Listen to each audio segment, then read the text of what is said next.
شروع کوم د لوی خدای پاک په نامه چې بخښونکی او مهربانه دی. د پښتنو د قومي جرګې د دې سیشن محترم صدر صاحب په حال کې ناستو ډیرو قدرمنو درنو مشرانو عزیزانو رونو دوستانو خويندو تر ټولو وړاندې زه د پښتونخوا ملي عوامي ګوند د قیادت خصوصا د محمود خان اچکزي صاحب د زړه له کومې مننه کوم او مبارکي ورته وایم چې داسې درانه نماینده او ډیر یعنی د لوی کیفیت جرګه په بنو کې تاریخي بنو کې جوړه شوه. زه ویلی شم چې دې جرګې باره کې د 2 ورځو باره کې چې 2 ورځې کوم بحث وشو زه ویلی شم چې دا جرګه یو تاریخي ضرورت و. یو خو سړی غونډې کوي خپلې خوښې مطابق یو دا ده چې تاریخي ضرورت و. دا بحث چې تاسو واورېدو دا 2 ورځې نو ډېر بډایي ډېرې باکیفیته خبرې پکې وشوې. عزیزانو زه په دې خبره هم خوشحاله یم چې دې کې د پښتنو د هرې سیمې خلک شته او زه دا عرض کول غواړم چې کله چې سلطنتونه جوړېدو خبره وه چې موږ بادشاهانې جوړولې نو دا بر افغان کړي دي. سلطنت جوړولو کار چې دی دا بر افغان کړی دی. که هغه په دهلي کې و لودي غلجي او که هغه په ایران کې و میرویس خان اولاد یا که په افغانستان کې و د احمدشاه ابدالي دا کار بر افغان کړی دی. خو تحریکونو جوړولو کار چې دی دا زیاتره اکثریت موارد چې دا په لر افغان کې شوی دی کوزو پښتنو کې شوی دی. که هغه پیر روشانو که هغه خوشحال خان خټکو که هغه باچا خان شهید او زموږ نور مشرانو چې 20مې پیړۍ کې مبارزه کړې ده نو دا یو قسم ته دا جرګه زه په دې لحاظ هرکلی کوم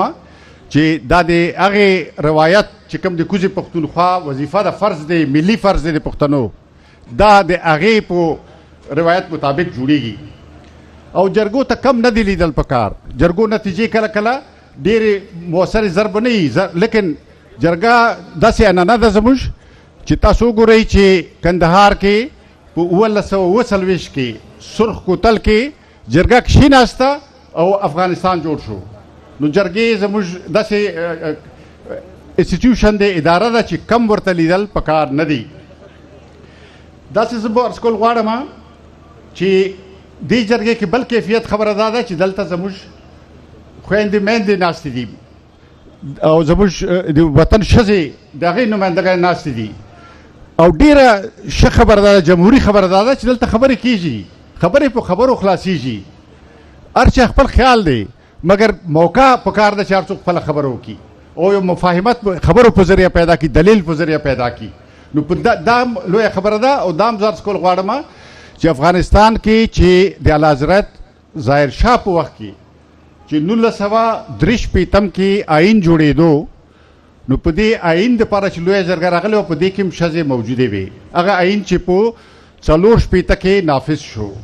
نو افغانستان کې بیا چې څومره جرګه کېږي لویه جرګې کېږي یوه لویه جرګه هم بغیر د ښځو د ګډون نه کېږي. لہذا دا خبره هم کول چې دا د پښتنو عنعنې کې نه ده دا صحیح سمه نه ده. خو بهرحال دې باره کې هم هر چا خپل نظر دی خو خبرې کېدی شي او نن جرګې کې زه خوشحاله یم چې په جمهوري توګه هر چا خپله خبره وکړه او بیا دې ته هم خوشحاله یم چې دلته کې تاسو د نن چې کوم بحث واورېدو دې ځوانانو خصوصا چې دوی کومې خبرې وکړې تاسو ولیدل چې څومره زبردستې خبرې وکړې او څومره موږ سره وسایل دي په څومره رڼا واچوله او زه خوشحاله یم چې ځوانان جرګه کې ناست دي نو دې ځوانانو دپاره زده کړې موقع وه. نو په دې لحاظ هم د دې جرګې ستاینه کوم. زه خبرې ډېرې نه اوږدوم د جرګې چې کوم قیمتي وخت دی هغه ماته احساس دی او زه غواړم چې د دې جرګې موضوع چې ده په هغې خبرې وکړم هغې نه بهر خبرې نه کوم. اوله خبره دا ده چې زموږ لویه مسله دا ده چې د موږ وطن چې دی په لوی لوبه کې چې په 19مې پیړۍ کې شروع شوی و زموږ وطن ټوټې شوی دی. نو چې لوښی مات شي نو په هغه کې چې کوم شی پروت وي هغه محفوظ نه وي زموږ وطن لوښی مات شوی دی او هغې نه وروستو تاسو ولیدل چې موږ په څو ټوټو تقسیم شوي یو او تاسو وګورئ چې افغانستان خپلو مسلو سره مخامخ دی او دلته کې موږ په 3 ټوټو کې یو اوس 2 کې یو خو 2 ټوټې داسې حالت کې دي چې ډېر په مشکل حالت کې دي نو دې کې زما په یقین د ملي وحدت خبره ډېره مهمه خبره ده او دا د زموږ د وطن د لوښي د جوړېدو سره تعلق لري نو هغې ته باید چې ډېره بنیادي توجه وکړو بله خبره ده چې پاکستان ریاست چې جوړ شوی دی دې سره زموږ رشته چې ده دا هم ډېر دې باندې ډېرې خبرې شوي دي زه په هغې نه تلل غواړم صرف دومره عرض کول غواړم چې زموږ مشرانو که هغه باچا خان او که خان شهید او که ولی خان او که وروستو اوس د مشران زموږ دي دوی ټولو وویل چې موږ وفاقي جمهوري پاکستان منو او وفاقي جمهوري آئین سره یې ملګرتیا کړې ده نو دې بحث کې به نه ځو چې دا آئین موږ یې منو یا نه منو خبره ده چې موږ خو منلی دی خو سوال دا چې د دې ملک حاکمان یې مني که نه مني آئین داسې نه شي کېدی چې موږ به یې منو هغوی به یې نه مني نو مشکل دا دی چې پاکستان کې اوس آئینی حکمرانی نشته دی پاکستان کې یو غیر اعلانیه مارشلا ده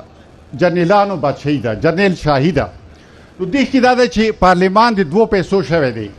دا نن چې کوم بحث دلته په دې جرګه کې وشو داسې بحث په پارلیمان کې نن سبا نه شي کېدی پاکستان پارلیمان حالت ډېر خراب شوی دی که هغه قومي اسمبلی سینیټ دی که هغه صوبایي اسمبلی دی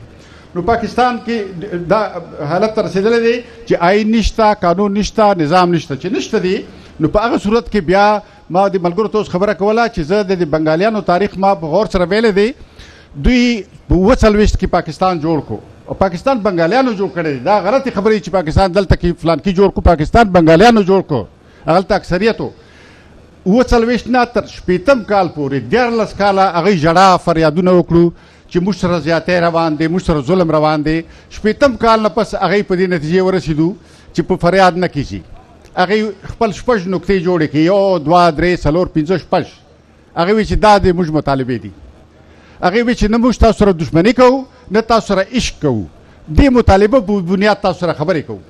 موږ په کار دا چې وخت راغلی دی چې داسې خبرې خپلې راڅرګندې کړو د پښتنو په پاکستان کې د اوسېدو بنیاد ووایو چې دا خبرې دي دا زموږ پروګرام دی که منئ روڼه مې ملک مو دی هر شی منو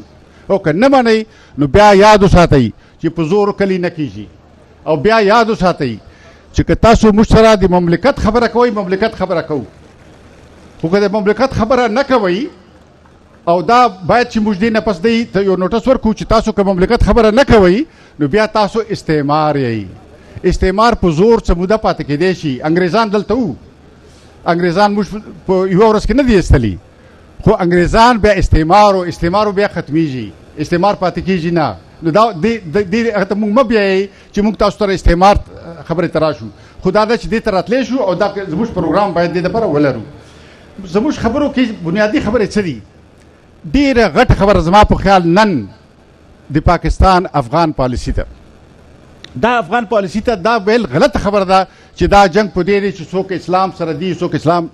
پښتنو افغانانو اسلام منلی دی او دا نن نه 1000 کاله مخکې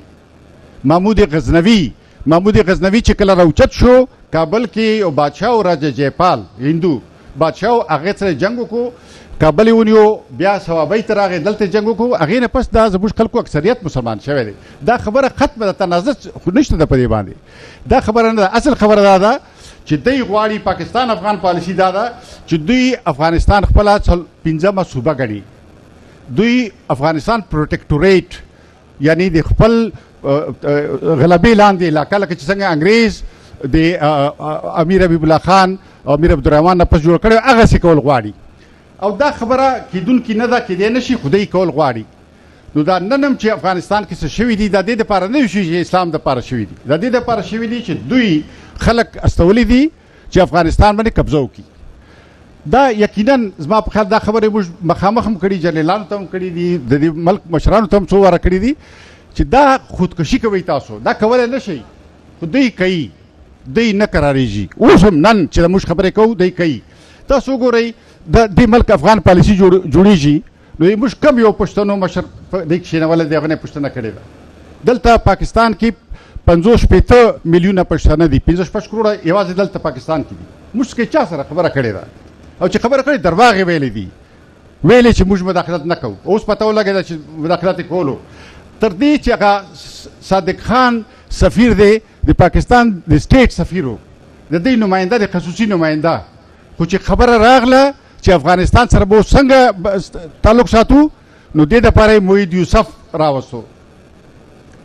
یو پنجابی هلک چې هغه د ټکي نه خبر نه دی افغانستان مګر هغه به کېناستو هغه یو دفتر جوړ کړو هغې دفتر کې انټیلیجنس وزارت داخله د پاکستان تجارت وزارت د ټول کېناستو او محید یوسف بله ورځ کابل ته لاړو هغې ته وایي تاسو به داسې کوئ داسې به نه کوئ دې نه مخکې جنرال فیض لاړو او طالبانو ته چې دا حکومت به جوړوئ دا به نه جوړوئ نو وروره که داسې دا څنګه تاسو افغانستان سره ورولي خبره کوئ نو بنیادي خبره دا ده چې دا افغان پالیسي چې ده دې 40 کاله موږ تباه کړي وو دا پالیسي بدله کوي دا پالیسي که تاسو کوئ لکه دلته چې هغه ووایي رفیع الله کاکړ چې وایي یعنی فیډرل ملکونو کې خارجه پالیسۍ کې د فیډریټینګ یونټس نه پوښتنه کیږي هندوستان د مودي چې وزیر اعظم شو د خپل اناګوریشن سرمنۍ رسم تحلیف ته حلف اوچتولو ته د سریلنکا مشر نه راغوښتی ځکه چې هغوی تاملان وژلي او هندوستان تاملان خفه کېدل نو هغوی سریلنکا صدر نه راغوښتو دلته دی یعنی پښتانه هلته هم وژني دې غاړې ته هم وژني او وایي چې تاسو هېڅ کار نشته دا خو مرکزي حکومت پالیسي ده هېڅ داسې مرکزي حکومت پالیسي څنګه ده دا پالیسي موږ څنګه منلی شو نو عرض دا دی چې د افغان پالیسي چې ده بنیادي خبره خصوصا دا چې دوی دلته حکومتونه استوي ګوره مجاهدینو حکومت یې واستولو هغه ناکامه شو دا دی اوس بل حکومت استولی دی او بیا ورپسې ورځي یعنی جنرال فیض هغلته کې تصویرونه رانغلو چا دلته جنرال فیض نه پوښتنه وکړه چې ته چا استولی وې ته سیاسي سړی چا هغه کوټ مارشل نه کړو نو عرض دا دی چې دا منلو وړ خبره نه ده او دا محید یوسف په مشرۍ کې وایسرای تاسو مقرر کړو افغانستان دپاره محید یوسف دا رنجیت سنګ د بادشاهي د پاکستان چې تاسو به د لاهور یو سړی کابل دپاره وایسرای مقرروئ داسې نشي کېدی نو ډېره بنیادي خبره دا ده بله خبره چې دغه دا ده چې زموږ د دې طرف د فاټا پخوانۍ علاقې چې دي دا ډېره بنیادي خبره ده دا موږ فریاد کولو شور کولو چې دا موږ کې مختلفې رایې وي ځینو دوستانو رایې دا وه چې دا ضم شي ځینو وایي چې ضم نه شي ځکه چې د خپل تاریخي حیثیت دی ځینو خلکو خیال دا و چې یاره موږ د انګریزانو کرښې ختمې کړو او یو لاس ته شو مګر دا ضم نه شو اعلان وشو خو دی ضم نه شو بلکې داسې شو چې موږ چې کوم د صوبې پښتونخوا صوبې خلک وو موږ یې په فاټا کې مرج کړو موږ په فاټا کې څنګه ایکشن ان ایډ اف سیول پاور یو قانون دی چې دا یو ډیر خراب قانون تور قانون دی مارشل لا ده دایمي مارشل لا ده دا اعلان کړه فوج گرفتاریم کولی شي فوج قیدیان هم ساتلی شي یو قانون کتاب کې نشته چې فوج داسې کولی شي خو ایکشن ان ایډ په فاټا کې و موږ وایو چې فاټا چې صوبې کې مرج شي نو دا قانون به ختم شي دی ولګېدو دا قانون یې ټولو صوبې باندې مسلط کړو سپریم کورټ کې دا دریم څلورم کال دی بشرا بیبي زه فرات الله بابر موږ درخواست کړی دی دا درخواست سماعت نه کیږي ځکه سپریم کورټ دی لاس کې دی سپریم کورټ دی چلی نو عرض دا دی چې دا د خبره چې دا زموږ د دې علاقو خبره دا ډېره اهمه خبره ده او زه ډېر په احترام سره دا خبره کوم چې لږ چې موږ کې د تېرو څو کلونو کې 5 کلونو یا 10 کلونو کې چې کمی راغلی دی یو دا چې د افغانستان په خبره باندې موږ لکه کلکه خبره نه ده کړې موږ ټولو هغې کې زه نه دا یاده موږ ټولو او دویمه خبره چې دا د فاټا پښتنو سره ظلم کېدو نو هغسې موږ میدان ته نه یو راغلي څنګه راتلل پکار دي آینده کې پکار ده چې د دواړو خبرو باندې موږ خپل موقف باندې نوی نظر واچو او په صحیح طریقې سره خپلو وروڼو سره ډیورانډ نه دواړې خاړې ته خپلو وروڼو سره او خویندو سره ودرېږو بله خبره زه دا کول غواړم چې دې کې د مادي وسایلو خبرې نن تاسو واورېدې تاسو ولیدل چې موږ سره څومره وسایل دي هر شی خدای راکړي دي هېڅ کمی نشته خو دا ده چې دوی موږ ته خپله برخه نه راکوي خپل وسایلو کنټرول نه راکوي اتلسم ترمیم کمیټۍ کې زه هم ومه